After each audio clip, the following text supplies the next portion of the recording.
So I finally got around to reading Deleuze's Difference and Repetition, which is one of the great masterpieces of 20th century thought. And I had already read a couple of other of Deleuze's books, especially the classics, the D&G books, Anti-Oedipus and A Thousand Plateaus, and was completely blown away, especially by A Thousand Plateaus. And some of his other books. I had read in another book by Slavoj Žižek somewhere where he talks about how Difference and Repetition and the book which follows it, The Logic of Sense, actually are Deleuze's two best books, and that they're actually much better than the more famous books that he did with Guattari, the Anti-Oedipus and Thousand Plateaus. I don't think this beats A Thousand Plateaus, though. That's a rich, rich landscape of ideas. It's just packed with ideas, and I think it's much better than this, simply because there are a lot more ideas to consider in it, and there's a lot more original thinking. This, in a sense, was Deleuze's first book in which he stepped out onto the stage as a philosopher unto himself. Before this, he had written a series of books on Spinoza and Nietzsche and Proust and so forth, where he discoursed about synopsizing the main ideas of these earlier philosophers. So he wasn't really his own man yet until he put this book out, which came out in 1968. I think Deleuze was born in 1925 and died in 1995 he committed suicide by throwing himself out a window because he was chained to an oxygen tank, and years of smoking had ruined his lungs. One of his lungs had to be removed, and he had had a tracheotomy, and he had lost the power of voice. So he was pretty miserable by that point, so he committed suicide in 1995. But I think that we can say, however, that if Heidegger is the greatest philosopher of the first half of the 20th century, I think Deleuze is shaping up, in my estimation, to be probably the greatest philosopher of the second half of the 20th century. And he comes out of that same generation of France that produced all these geniuses, Foucault and Derrida. He was a personal friend of Foucault. They wrote prefaces for each other's books. And Deleuze wrote a book about Foucault after Foucault died. Derrida, Michel Serres, and Alain Badiou, and Jean Baudrillard. Most of those people are all dead now, except for Michel Serres and Alain Badiou. But he comes out of this generation of brilliant French thinking, and unlike most of these other French thinkers, he was a Marxist and also a materialist. But unlike them, he wasn't so much interested in linguistics, and there is not much of a linguistic influence on his works. Instead, what we find is an enraptured fascination with metaphysics. And if it can be said that this book is a critique of Western metaphysics, it is nonetheless a critique so that Deleuze can then open up a space of his own and create and build his own metaphysics. He said that he wanted to create a metaphysics of science, of the modern contemporary science. And remember, this is the science in France with René Thom's structural stability and morphogenesis, and with the development of chaos and complexity theory was being developed in France at this time. And a lot of these ideas spill over into Deleuze's work. This book is basically a complex theory of morphogenesis. You can't tell that from the title, and I actually didn't know it going in, but I was delighted to find out that that is exactly what it is. It's a book, it's a complex theory about how forms come into being, morphogenesis.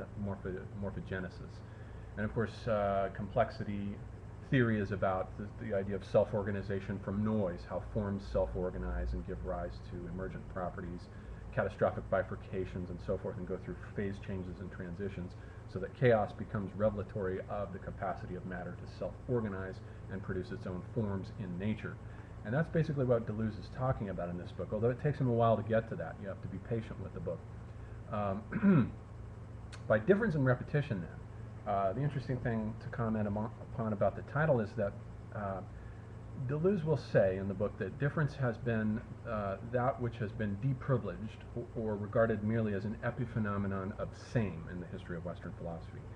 And his project here is an overturning of Plato and Platonism, just as Heidegger's had been an overturning of Platonism, but for different reasons.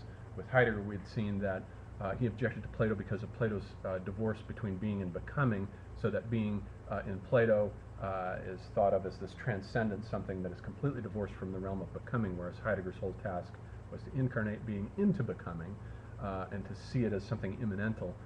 Deleuze is doing something similar here, except that he's more interested in science and mathematics, very conversant with contemporary mathematics and science, and is building a complex theory of morphogenesis.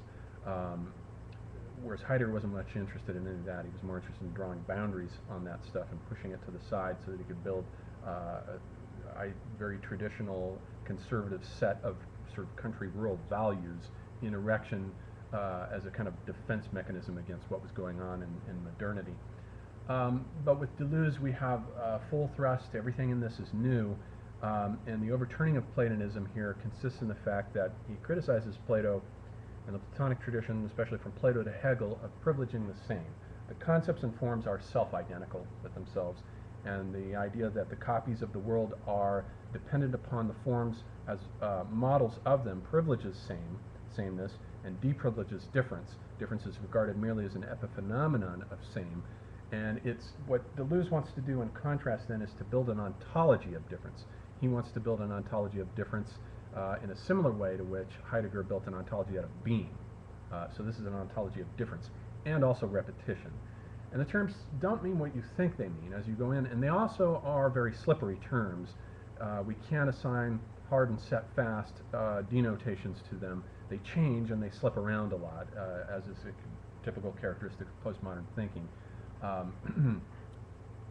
Repetition will have to do with time in Deleuze and the production of the new. He goes through 3 different types of repetition. And it'll have to do with time, but it also has to do with the repetition of new series, the production of a new series that repeats certain structural aspects of older series while producing the new, something radically new. So we have a philosophy not just of morphogenesis here, but of the novel, the new.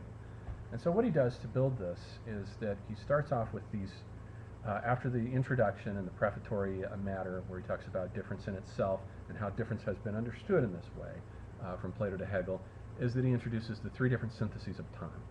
Okay, so he looks at time first, and he says that there are 3 different ways in which time is synthesized. There's the passive synthesis of habit. So in this sense, he's building Hume. One of Hume's main ideas had been habit, that, for example, causality is not something built into the structure of the mind as it is later for Kant, but it's based on habit. We simply assume that because we see the sun rise and set so many times in the past, that we assume that it's going to do the same thing again, and this is just mere habit. So Hume's main critique of science is that a lot of it is based on the irrational assumption that because things have been so in the past, that they will continue to be so in the future, and that causality is simply based on habit. Kant will pull that apart and say, no, causality is the structure of the way the human mind brings to phenomena an ordering principle that makes sense out of it, so there's nothing irrational or habitual about it. But for the first passive synthesis of time here, Deleuze will say that habit has to do with first of all, it has to do with the contraction of reality. Habit is the presence of the past, the incarnation of the past into the present through the process of what he calls contraction.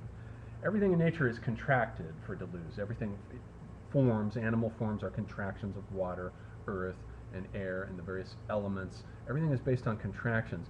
But with habit, what we do is we contract the past into the present, and in doing so, we generate multiple selves, what he calls larval selves. So he says that for every habit, we have this corresponding larval self, miniature egos. So habits actually have the effect of splintering the psyche, so that we have multiple me's.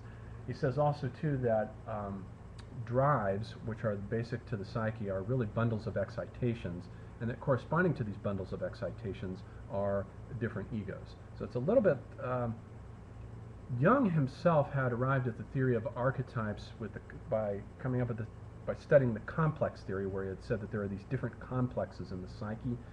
There's the mother complex, the father complex, the social complex, the power complex, all these different complexes that he noted as these little knots in the psyche. And that those complexes later became the archetypes of the collective unconscious. He sort of personified the complexes.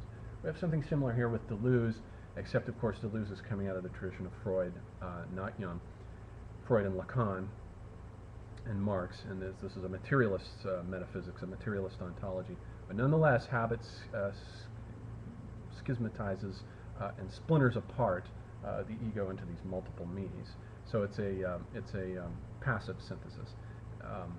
It takes place without our even knowing, really, that it's taking place. The second synthesis of time is the active synthesis of memory.